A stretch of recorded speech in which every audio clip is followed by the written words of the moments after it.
Whoa! Hey, caught me at a bad time here, folks.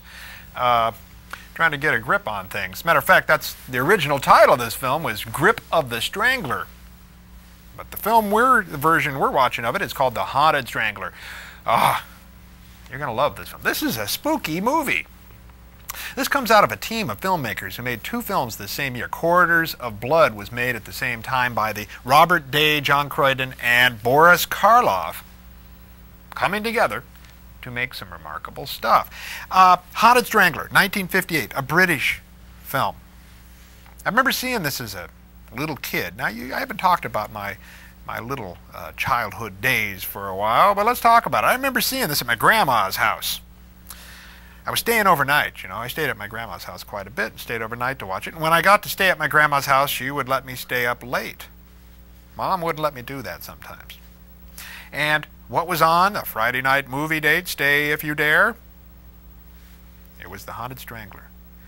Now, coming at films at a little bit piecemeal, you know, people don't watch films as they come out when you're seeing them on TV. You don't start off with Frankenstein and work your way up. I think one of my earliest things that I saw of Boris Karloff probably was The Haunted Strangler. And he does a remarkable job in this film. Now, I'm not going to talk too much about the plot because there's some plot twists in here that are kind of interesting. Be on the lookout for them. You won't miss them. This film telegraphs itself pretty well. But Boris Karloff depicts a killer in this film eventually. And what's nice about this is that he transforms himself without a lot of makeup.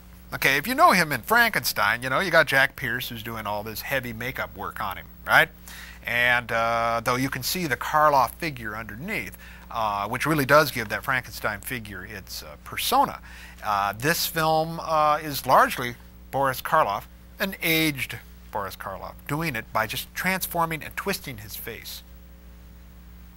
I can't do it. I was trying to do it in the mirror on the way here, you know, and almost got in a wreck, okay, because I was doing it in the rearview mirror. He does something with his mouth there. It's really cool, and like that. But he does. He gets this twisted thing here going, sort of like a little bit of his mummy built in here. Remember, because the mummy, you know, he had that hand that seemed to be a problem, right? And he'd kind of amble around. Well, this guy is much more active than the mummy. Some things about this film.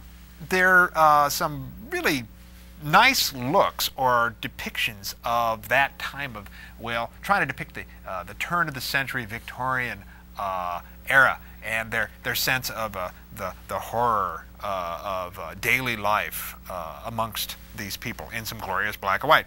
Robert Day, he not only did Corridor of Blood and this Haunted Strangler, but I think that if you looked him up, you'd be seeing that he did a lot more Tarzan films. He did a number of Tarzan films with the Gordon Scott and the Mike Henry version. It'd be nice to be able to get a hold of all the Tarzan movies, Smokey. I don't know if we can handle this. Get all the Tarzan movies together, from Elmo Lincoln all the way up, you know, to the more recent guys, and just do a whole Tarzan thing. There's been a lot of guys who played Tarzan. I think you'd make a good Tarzan there, Smokey. The writer of this film, Croydon, also worked on a few other science fiction projects, Projected Man, First Man, in space. I think you'll have fun with this film. There's some, it's pretty gruesome for what black and white can give you in 1958. You better double pop a big batch of popcorn for this one. Get yourself a big glass of soda, okay? And sit back, kind of watch your toes curl. Shoot me an email. Roll 'em, Smokey.